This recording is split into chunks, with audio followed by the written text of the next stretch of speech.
하나님의 말씀 데살로니가전서 5장 16절에서 18절 말씀까지 우리 한 목소리로 합독하겠습니다. 항상 기뻐하라. 시작. 항상 기뻐하라. 쉬지 말고 기도하라.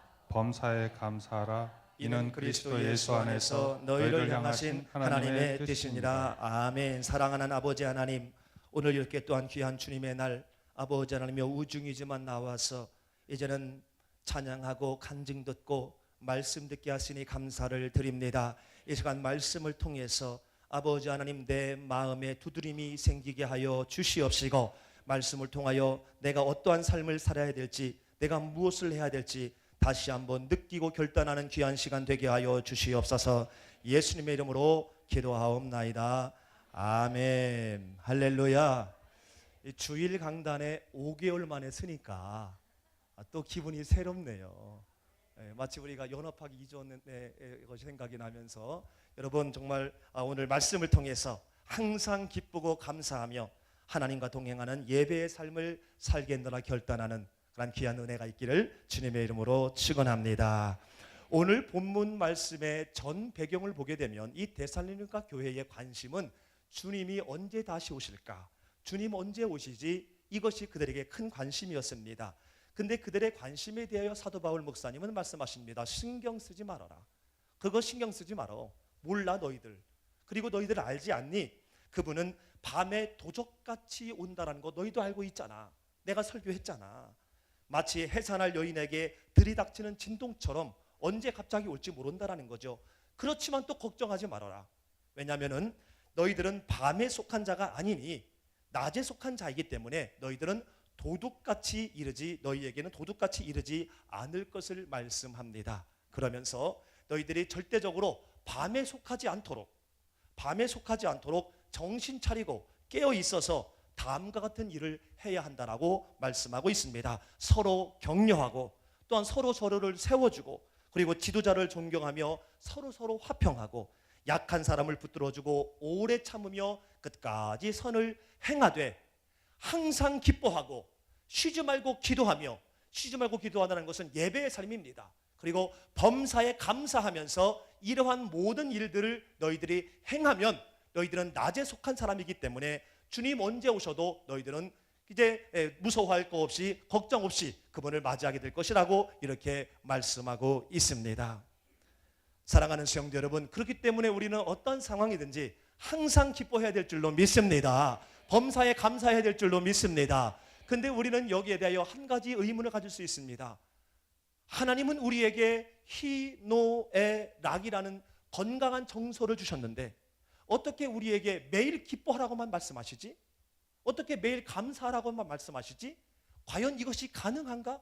라는 그러한 의문을 가질 수가 있을 것입니다. 여러분, 가능합니다. 여러분, 가능합니다. 내 앞에 놓여진 그 일이 정말로 내 인생을 마감하고 싶을 정도로 정말 무거운 일이라 할지라도 그 일을 내가 기쁜 마음으로 바라보게 되면 그 일이 오히려 기쁜 일이 될 줄로 믿습니다. 뿐만 아니라 하나님을 의식하면서 내가 말하고 생각하며 행동할 때에 내가 쉬지 않고 기도하듯 나의 삶 자체가 오늘 이렇게 예배 드리듯이 나의 모든 삶이 예배의 삶이 될 줄로 믿습니다. 뿐만 아니라 우리의 감사에 여러 일들이 있지만은 우리의 공통적인 감사가 있습니다. 무엇입니까? 내가 지금 살아있는 것. 내가 지금 살아있는 것. 이 살아있는 것 자체에 내가 감사할 때에 나에게 주어지는 모든 원치 않는 것이라 할지라도 그것에 대하여 우리는 감사할 수 있는 능력이 생기게 될 줄로 믿습니다. 이렇게 우리는요, 기쁘고 감사하며 매일 예배의 삶을 살아야 되는데 여기에 합당한 이유가 있습니다. 그 이유가 바로 뭐냐면 하나님의 뜻이기 때문에. 따릅니다. 하나님의 뜻. 하나님의 뜻. 하나님의 뜻이기 때문에, 하나님이 원하시는 것이기 때문에, 하나님이 기뻐하시는 것이기 때문에 우리는 우리의 상황과 관계없이 기쁘고 감사하며 예배의 삶을 살아야 될 줄로 믿습니다. 믿지 않는 자나 혹은 초신자, 심지어는 교회를 오래 다녔음에도 불구하고 약간 헷갈리는 기독교 용어가 있습니다. 그것이 바로 뭐냐면 성령 충만. 우리가 단어로는 이해가 됩니다. 그리고 뭔지 알아듣겠어요. 근데 이것을 가슴으로 체험하지 않는 사람은 가슴으로는 모릅니다. 하나님의 역사, 낱말로는 이해되고 알아듣겠는데 역시 하나님의 역사를 체험하고 경험하지 못한 분은 이 말에 대하여 역시 헷갈린다라는 거예요. 헷갈리는 기독교 용어 가운데 대표적인 것이 바로 뭐냐면 하나님의 뜻입니다. 하나님의 뜻. 하나님의 뜻. 일이 잘 되었을 때 하나님의 뜻입니다. 일이 잘못되었을 때도 하나님의 뜻입니다.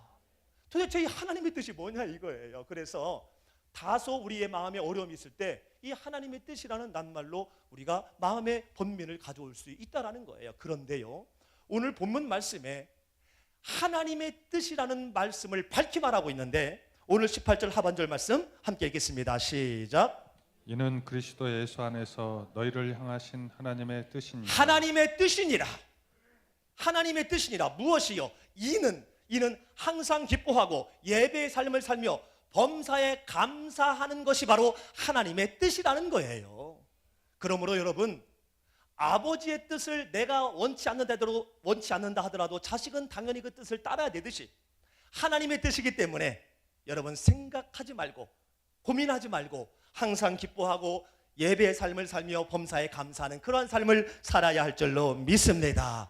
그리고 또 한 가지는요, 우리가 예수님을 믿는 증거가 되기 때문에 항상 기뻐하고 예배하는 삶을 살며 범사에 감사하는 것이 내가 예수님을 믿습니다라는 것에 대한 증거가 돼요. 증거가.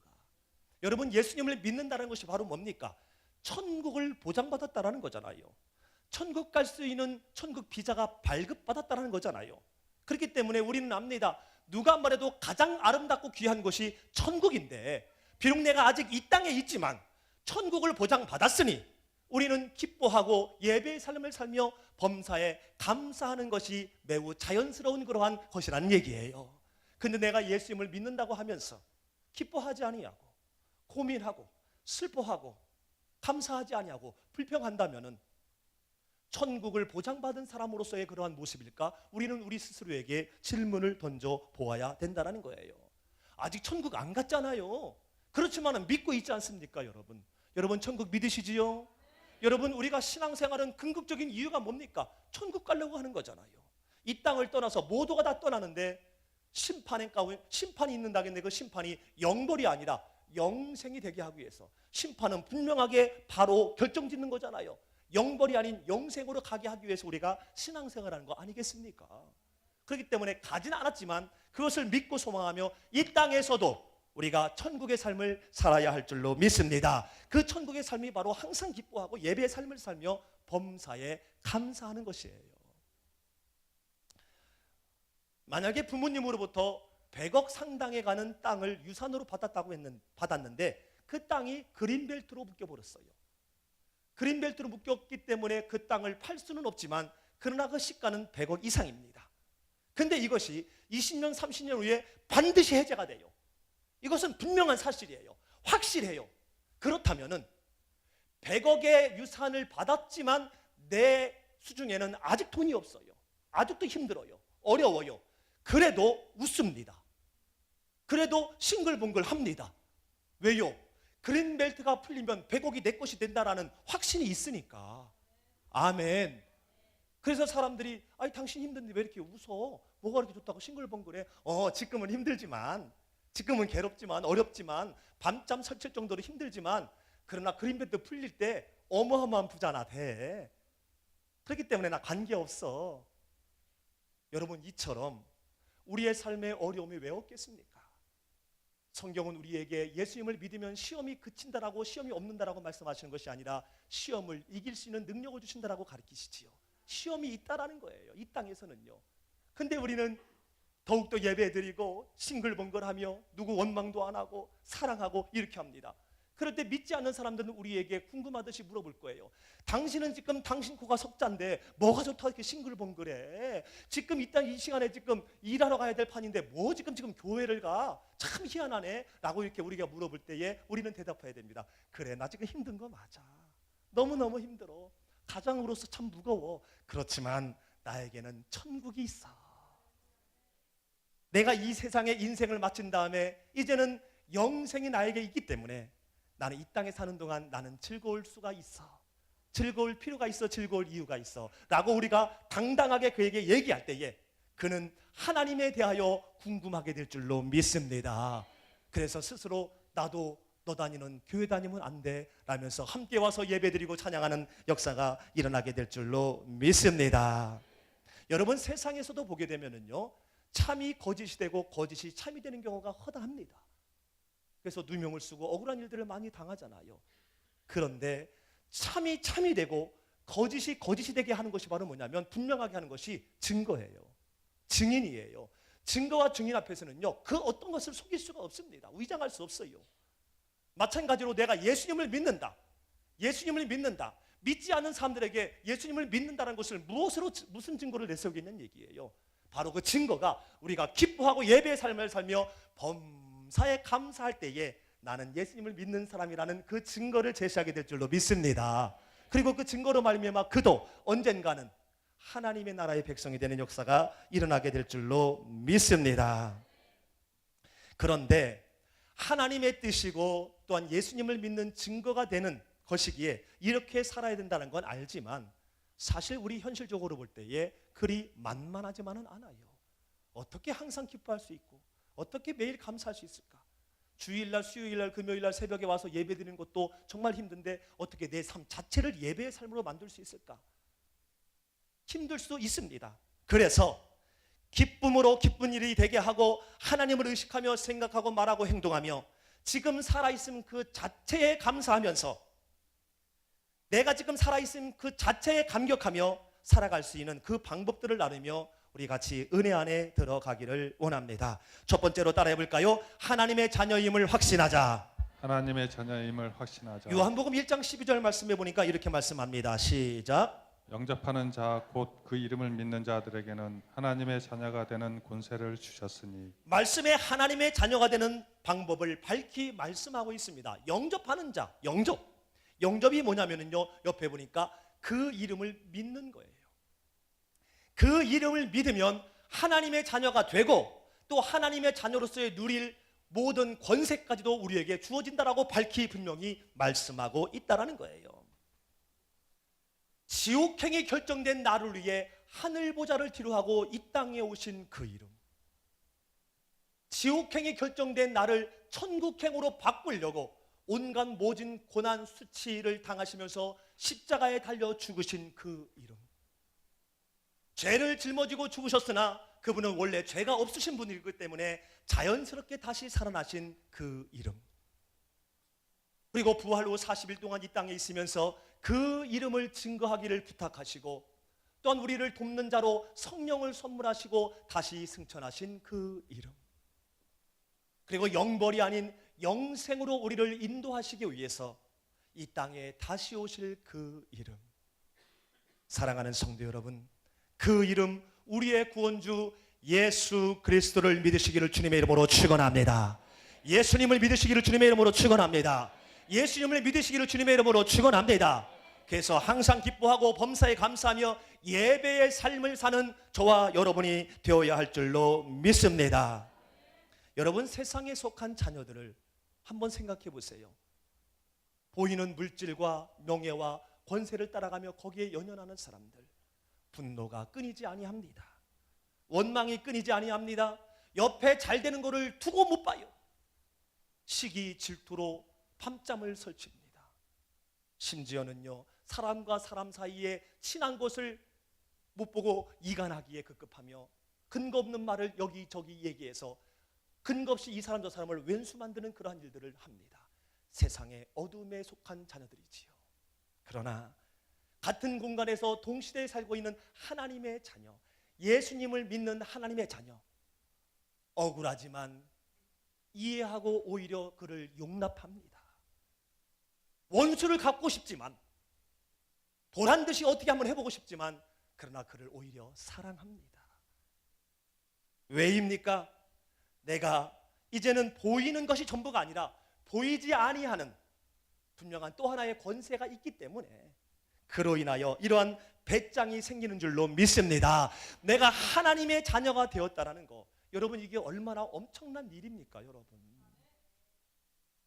요즘에 비난의 연속인 국회의원의 아들로만 태어나도 어디 가서 어깨를 흔들며 배짱 있게 살아가는데, 하물며 50년, 60년, 70년이면 사라질 그 권세 밑에 있는 자녀가 돼도 이렇게 당당한데, 영원하신 하나님의 자녀가 되었는데, 영원하신 하나님의 자녀가 되었는데 내 앞에 작은 어떠한 어려움에 봉착했을 때에 우리의 마음의 고개를 떨군다는 것은 이건 웬일이냐는 얘기입니다. 여러분, 내가 하나님의 자녀가 되었다는 것에 대해서 여러분 자부심을 가지시기를 바랍니다. 이 기적 앞에 여러분 눈물을 흘리며 감격하시기를 주님의 이름으로 축원합니다. 우리의 삶이 제 아무리 어렵다 할지라도 이 하나님의 자녀가 되었다는 권세를 떠올릴 때에 여전히 그 어려움과 슬픔은 있지만은 그 어려움이 오히려 기쁜 일이 되고 나의 고민이 오히려 기도 제목이 되어서 오히려 그 고난으로 인하여 어려움으로 인하여 오히려 내가 하나님의 자녀됨을 더욱더 확신하며 이제 배짱 있게 살아가는 그러한 우리의 삶을 살아야 될 줄로 믿습니다. 전에도 말씀을 드렸던 이몽룡의 예가 있지 않습니까? 서울 한양에 가서 이제는 과거급제하라고 올라가가지고 장원이 돼서 내려왔는데 남원으로 내려온 이몽룡의 몰골은 올라갈 때와 똑같습니다. 갓은 찌그러지고 도포는 꿰맸고 옷에서는 냄새가 나고, 장원을 했지만 그것을 알지 못하는 사람들은 떨어졌구나, 그지 중에 상그지, 이 외적인 그러한 모습을 보고 사람들은 그를 비난합니다. 장무짜리도 비난합니다. 유일하게 반겨주는 것은 지나가는 개뿐입니다. 와서 할 테니까. 지방의 고을들은요 무시 중에 왕무시를 합니다. 외적인 모습을 보고. 그런데요, 이 이몽룡은 그러한 비난과 그러한 많은 공격에 대하여 눈 하나 끔찍하지 않습니다. 내 인생이 그렇지 뭐, 그려 내가 뭐 그렇지 뭐 하면서 그 비난 앞에 좌절할만도 한데 끄떡하지 않습니다. 왜입니까? 외적인 모습은 그렇지만 그의 도포 속에는 산천초목을 벌벌 떨게 하는 마패가 있기 때문에 외적으로 거지 중에 상거지여도 그는 끄떡 없는 거였어요. 할렐루야. 여러분, 우리의 삶에 어려움이 있습니다. 왜 없겠습니까? 고민이 있습니다. 왜 없겠습니까? 나도 모르는 억울한 이 말 들어서 내가 누구와 원수가 되어져 있습니다. 왜 억울하지 않겠습니까? 그러나 내 안에 하나님의 자녀라는 권세 마패가 있기 때문에 억울해도 참을 수 있는 능력이 생기게 될 줄로 믿습니다. 원수를 갖고 싶어도 오히려 그를 사랑하며 뭐 줄 거 없나라고 오히려 그에게 베품의 그런 마음이 들게 될 줄로 믿습니다. 내가 먼저 웃어주고 내가 먼저 손 내밀며 내가 먼저 이해하고 내가 먼저 안아주는 그러한 능력이 내가 하나님의 자녀가 되었다라는 그 분명한 사실을, 그거를 내 마음의 신앙의 마표로 삼을 때에 그러한 삶을 우리가 살아가게 될 줄로 믿습니다. 사랑하는 성도 여러분, 하나님의 자녀된 것을 진심으로 축하합니다. 여러분, 하나님의 자녀가 되신 것을 진심으로 축하합니다. 그러므로 이제 항상 기뻐하고 감사하며 예배의 삶을 살아가는 저와 여러분이 되시기를 주님의 이름으로 축원합니다. 두 번째로는요, 따라합니다. 자족의 능력을 갖자. 자족의 능력을 갖자. 빌립보서 4장 11절 12절 말씀 시작. 내가 궁핍함으로 말하는 것이 아니니라. 어떠한 형편에든지 나는 자족하기를 배웠노니 나는 비천에 처할 줄 알고 풍부에 처할 줄도 알아. 모든 일 곧 배부름과 배고픔과 풍부와 궁핍에도 처할 줄 아는 일체의 비결을 배웠노라. 아멘. 지금 바울의 상황은요 상당히 힘든 상황입니다. 그래서 좌절할 만한 그런 상황임에도 불구하고 좌절하지 아니하고 오히려 당당하게 선포하고 있는 것을 보게 됩니다. 어떤 경우이든 어떤 상황이든 나는 괜찮다, 상관없다, 어떤 일들이 생겨도 나는 내가 할 일을 한다, 갈 길을 간다, 괜찮다라고 지금 선포하고 있는 거예요. 왜요? 자족하는 능력을 가졌기 때문에, 스스로 만족할 수 있는 그런 방법을 알았기 때문에 내 앞에 있는 현실적인 것들이 문제가 되질 않는다라는 겁니다. 여러분, 만족하면은요 기쁩니다. 그리고 만족하면은요 그냥 감사가 돼요. 그리고 만족하면은요 저절로 예배의 삶을 살게 됩니다. 늘 하나님을 의식하며 말하고 행동하게 되어져 있어요. 만족하면. 그런데 이 만족하기가 그리 쉽습니까, 여러분? 여러분 지금 삶 만족하며 살고 계십니까? 할렐루야, 할렐루야. 여러분, 우리 마음속에 만족하지 못하게 하는 것이 있는데 그것이 바로 뭐냐면요 욕심이에요, 욕심. 욕심. 욕심은요, 열이 있으면 스물을 갖고 싶고, 스물이 있으면 백을 갖고 싶고, 백이 있으면 천을 갖고 싶고, 천이 있으면 만을 갖고 싶은 게 욕심이에요. 물론 좋은 욕심도 있지요. 그러나 대부분 좋은 욕심보다는 나쁜 욕심, 부정적인 욕심, 보이는 욕심, 여기에 더 급급한 경우가 대부분이지요. 여러분이 욕심은요, 번식력이 있습니다. 생산력이 있습니다. 계속 커나가요. 그래서 결국은 어찌 됩니까? 사망에 이르게 돼요. 실패에 이르게 돼요. 분리에 이르게 돼요. 흩어짐에 이르게 된다는 겁니다. 그래서 야고보서 1장 15절 말씀에서도 이렇게 말씀하고 있지 않습니까? 시작. 욕심이 잉태한 즉 죄를 낳고 죄가 장성한 즉 사망을 낳느니라. 욕심은 결국 사망에 이른다라는 거예요. 실패에 이른다라는 거예요. 욕심을 가짐으로 말미암아 좀 더 많은 만족을 가질 것 같지만은 만족은 끝이 없기 때문에 결국은 사망에 이르고 사람 다 떠나가고 내 마음도 만신창이가 되고 이러한 사망에 이를 수밖에 없다라는 거예요. 그래서 사도 바울 목사님은 사망에 이르게 하는 이 욕심을 물리치고 지금의 나의 모든 모습에 힘든 나의 모든 상황을 오히려 감사하면서 만족하면서 끝까지 내가 이 복음 전파의 사명을 감당하겠노라고 지금 선포하고 있는 겁니다. 오히려 배부르고 풍족한 것이 바울에게는 사망, 이 복음 전파를 중단하고 싶은 그런 유혹이 올까봐 오히려 그는 비천과 배고픔과 궁핍할 때 오히려 더 감사로 만족하면서 흔들리지 않겠다라는 강건한 믿음을 우리가 엿볼 수 있는 겁니다. 사랑하는 성도 여러분, 별빛에 감사하며 만족한 자에게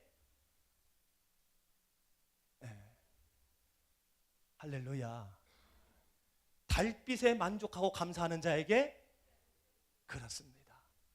별빛의 감사가 달빛이고 달빛의 감사가 햇빛인 것처럼 지금의 나의 상황에 감사로 만족한다면, 자족한다면 이것은 바로 앞으로 주어질 또 하나의 축복의 예고편이 된다는 사실을 여러분 꼭 기억하시기를 주님의 이름으로 축원합니다. 여러분, 그러므로 만족은요 주어지는 게 아닙니다. 만족은 주어지는 것이 아니라 취하는 것이다. 취하는 것이다.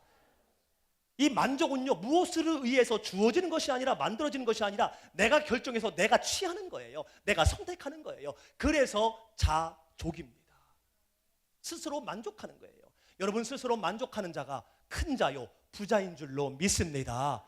수십억 대가 있어도요 만족하지 못하면은요 제대로 잠 못 자잖아요. 이 돈 누가 가져갈까 봐. 그러나 그렇게 풍족하지 않다 할지라도, 지하 단칸방에 산다 할지라도 하나님, 내가 살아있음을 감사합니다. 너무 감사하네요. 너무 감사해요. 그 자가 바로 천억대 부자인 줄로 믿습니다. 우리가 잘 아는 성경의 인물 가운데 욥이 있습니다. 이 욥은 그야말로 우스 땅에서 최고의 부자였습니다. 그리고 자녀들도 얼마나 훌륭한지 모든 사람의 부러움이 될 만한 그러한 빼어난 가정의 가장이었습니다. 비근한 예를 든다면 저 강남에 한 11층짜리 빌딩을 한 100개 갖고 있다고 할까요? 엄청난 부자예요.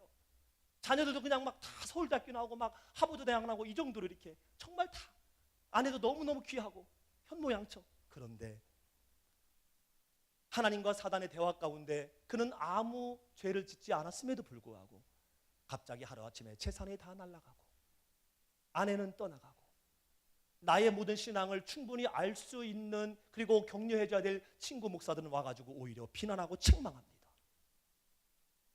저는 개인적으로 이 욥이 당한 고난 가운데 가장 가슴이 저릴 대목이 있다면은 자녀들이 내 앞에서 10명이나 다 죽은 거. 건물이 무너져서 다 죽어버렸어요. 내 자녀가 죽은 거. 그야말로 하루아침에 쫄딱 망했어요. 쫄딱 망했어요. 지금 이 욥의 상태는요 만족이라는 표현을 하게 되면 신뢰되는 상황입니다. 이런 상황에서 만족하라고요? 감사하라고요?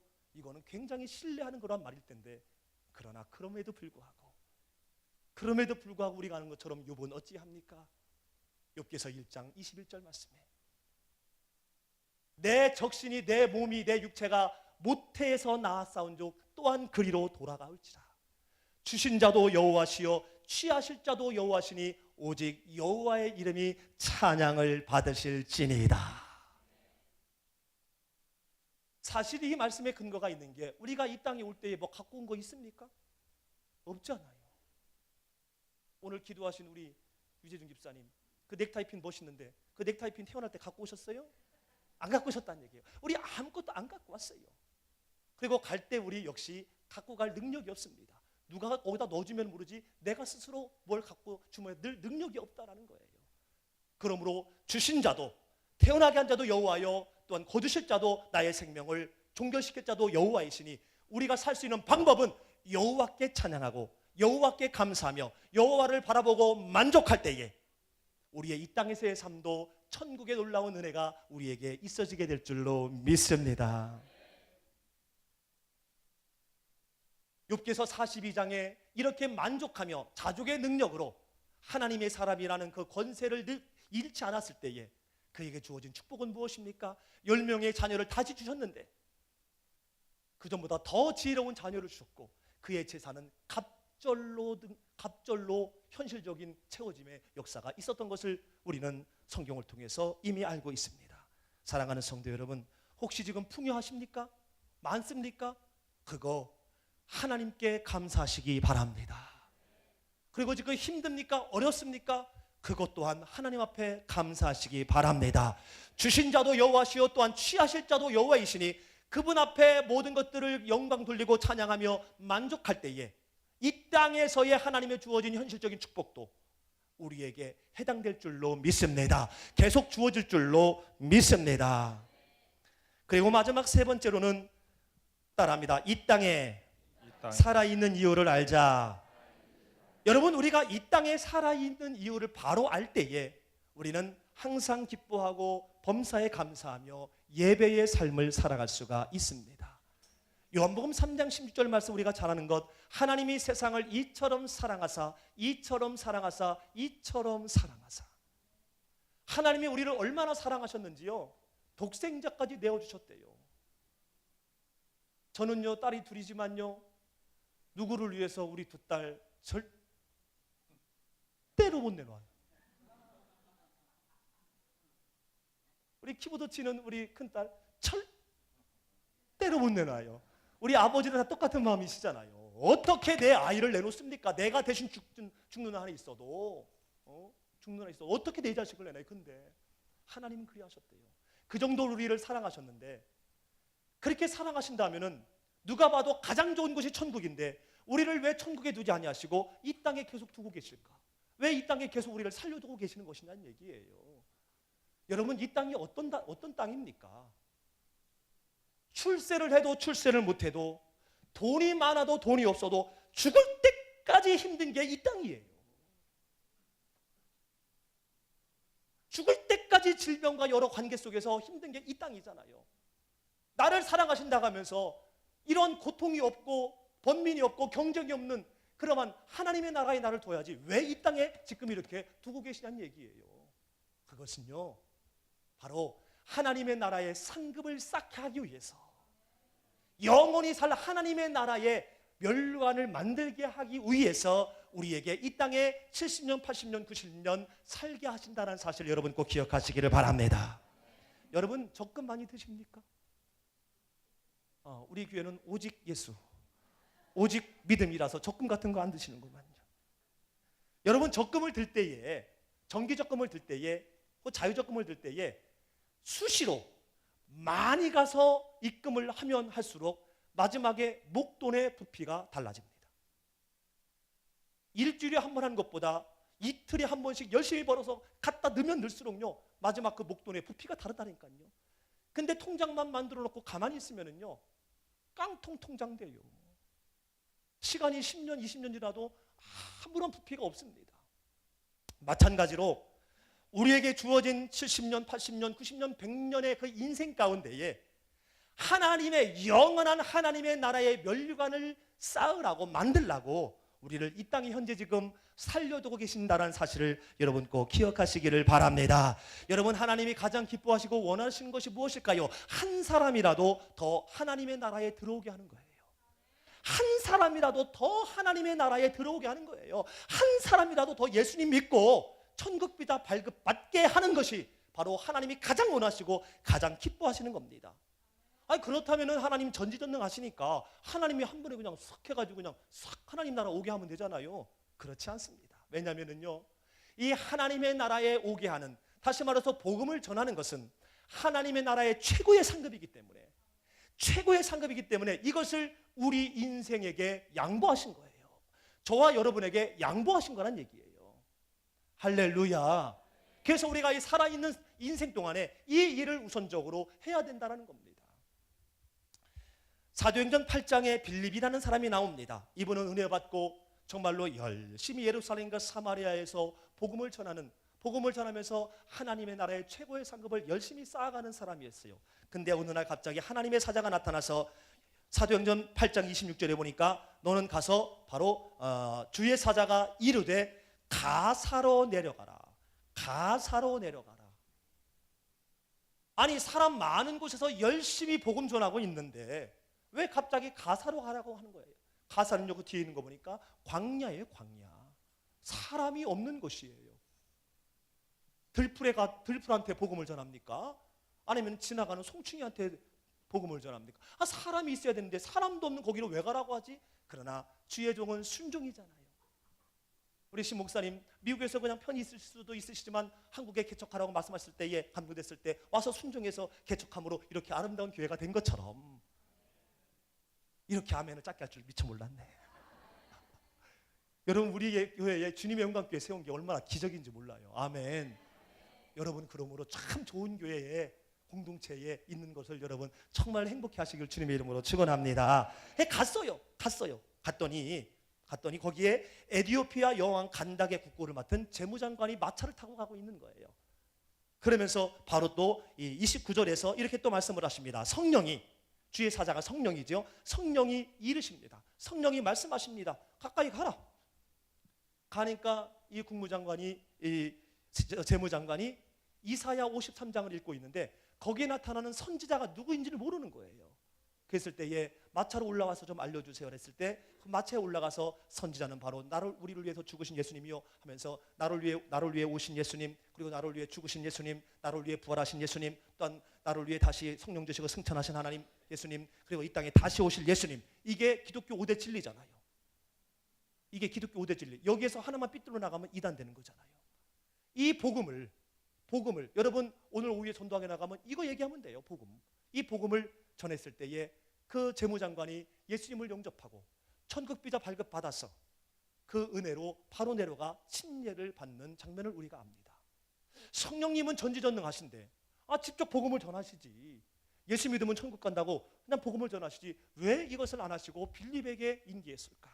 그것은 바로 하나님의 나라의 최고의 상급이 이 복음 전파이기 때문에 이것을 성령이 가로채지 아니하시고 빌립에게 양보하기로 작정하셨기 때문에 그를 광야로 보내서 이 놀라운 상급을 쌓겠다라는 사실 여러분 꼭 기억하시기를 바랍니다.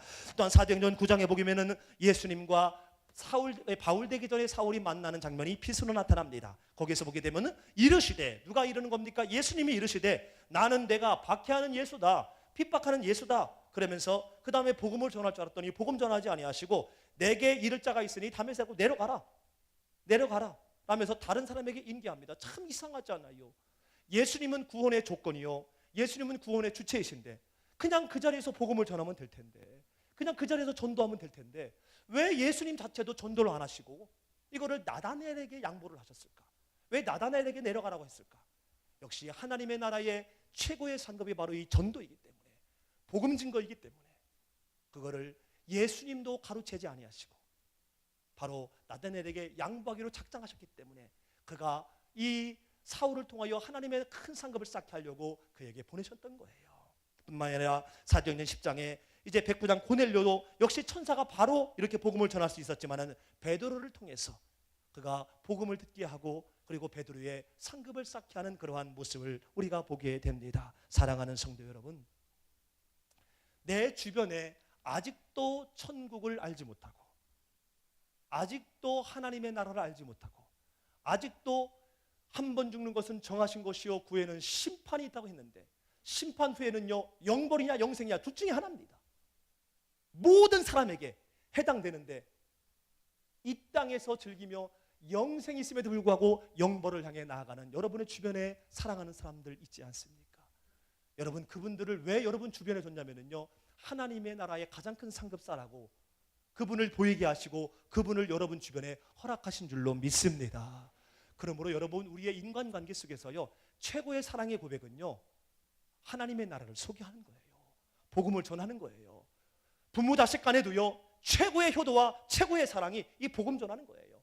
형제 간에도 최고의 의리, 최고의 형제의 사랑은요, 이 복음 전하는 거예요. 교회 같이 오는 거예요. 아멘. 억만금을 준다고요? 그거 다 없어지는 거잖아요. 사라지는 거였잖아요. 안개처럼 모든 것 그냥 숲으로 돌아가는 거잖아요. 그러나 영원히 살 수 있는 그 방법, 영생을 알려준 그거는 바로 영원히 존재하기는 그러한 엄청난 선물을 준 거기 때문에 여러분, 그 부모가 진짜 부모요, 그러한 형제가 진짜 내 형제인 줄로 믿습니다. 진짜 내 핏줄인 거예요. 여러분, 정말 사랑한다면은요, 지옥 가게 그냥 둘 수 있겠습니까, 여러분? 이정표가 있지만은요, 이정표를 읽을지 모르고 또한 이정표를 불신하는 사람은요, 반대로 가다가 낭떠러지로 떨어져 죽는 거예요. 그러나 이정표를 바로 알고 이정표대로 움직일 때에 안전하게 운전할 수 있는 것처럼 아직도 지옥행을 향해서 나아가는 여러분의 주변에 사람이 있다면요, 여러분 이제는 입을 열어, 그리고 여러분의 삶을 열어 그들에게 하나님의 나라를 소개하시기를 주님의 이름으로 축원합니다. 이 땅에서도 천국의 삶을 살 수 있는 방법을 알려주시기를 바랍니다. 항상 기뻐하고 범사에 감사할 수 있는 그 비결을 알려주란 얘기예요. 근데 알려주기 위해서는요, 여러분이 그러한 삶을 먼저 살아야 돼요. 여러분이 먼저 항상 기쁘고 긍정적이고 감사하고 할렐루야하고 이럴 때에 여러분을 통하여 그에게 복음이 전달된다라는 사실입니다. 그래서 몇 번 말씀을 드렸습니다마는 따라합니다. 내가 성경책이요, 내가 전도용품이다. 할렐루야. 저는 이것이 심장에 꽉 박혀 있어요. 여러분, 내가 성경책이고 내가 전도용품입니다. 무슨 얘기입니까? 믿지 않는 사람들은요, 성경을 아무리 많이 읽어도 깨달을 수가 없어요. 훌륭한 설교를 아무리 많이 들어도 깨달음이 없습니다. 귀로는 들리지만 가슴이 쿵닥쿵닥 뛰지 않는다는 거예요. 눈물이 흘려지지 않는다는 거예요. 뉘우침이 없다는 거예요. 그러나 믿는 자의 삶을 보고 주님의 영광교회를 나가고 있는 여러분의 모습을 보고 그들이 깨닫고 뉘우치고 결단하는 일들이 생긴다는 거예요. 그러므로 여러분이 성경책인 겁니다. 여러분이 전도용품인 거예요. 성경책과 전도용품의 그러한 삶을 살아가는 저와 여러분이 되시기를 주님의 이름으로 축원합니다. 여러분, 우리가 이 할 일은요, 최우선으로 해야 될 궁극적인 일입니다. 이거를 하지 아니하면은요, 앞뒤가 맞질 않아요. 여러분, 아버지가 궁극적으로 해야 될 가장으로서의 일을 하지 않고 엉뚱한 일을 해봐요. 남의 집만 가도 도와주고, 그러면 그 집안 풍지박살 되는 거 시간 문제입니다. 기업의 사장님이 궁극적인 사원 관리하고 재정 관리 안 하고 그냥 엉뚱한 일 하고 다녀봐요. 그 회사 망하는 거 시간 문제잖아요. 우리가 예수님을 믿는데 이 궁극적인 것 우리가 뒤로 하면은 절대로 아니 될 줄로 믿습니다. 제 친구가 있었는데요, 정말 너무나 사랑하는 친구였지만 그만 제가 목사임에도 불구하고 이 복음을 전하지 못했어요. 그가 마지막 화장터에서 화구로 들어갈 때에 저는 그에게 90도 인사하면서 이렇게 얘기했습니다. 정말 죄송합니다. 그러면서 마음속에 이런 마음이 들렸어요. 하나님 앞에 가서 어떻게 책망을 받을까? 어떤 책망을 받을까? 그렇게 기회를 줬는데 그러면서 그것이 저에게 큰 화가 되더라고요. 그리고 너무 죄송하더라고요. 그리고 하나님 앞에 책망받을 마음의 각오가 되어져 있습니다. 안 했으니까, 직무유기했으니까, 할 일을 안 했으니까. 사도 바울 목사님도 그래서 고린도전서 19장 16절 말씀해 보니까 내가 복음을 전하는 것은 부득불함이라 기꺼이 당연히 하는 것이다. 만약에 하지 아니하면은 내게 화가 있을 것이다. 후회가 있고요, 두려움이 있고요, 또 상급을 놓치는 그러한 불상사가 우리에게 있기 때문에 나는 기꺼이 한다, 자연스럽게 한다라고 고백하고 있는 것을 보게 됩니다. 말씀을 정리하려고 합니다. 사랑하는 성도 여러분, 우리는 하나님의 자녀입니다. 그리고 우리가 해야 될 이 땅에 살아있는 그 이유가 있습니다. 여러분, 이것을 온전히 행하기 위해서 우리는 항상 기뻐하는 삶을 살아야 할 줄로 믿습니다. 범사에 감사하는 삶을 살아야 할 줄로 믿습니다. 그래서 우리 삶 자체가 바로 예배의 삶이 돼서 여러분을 통하여 하나님의 나라의 생명록에 기록되는 자의 수가 많아지게 되시기를 주님의 이름으로 축원합니다.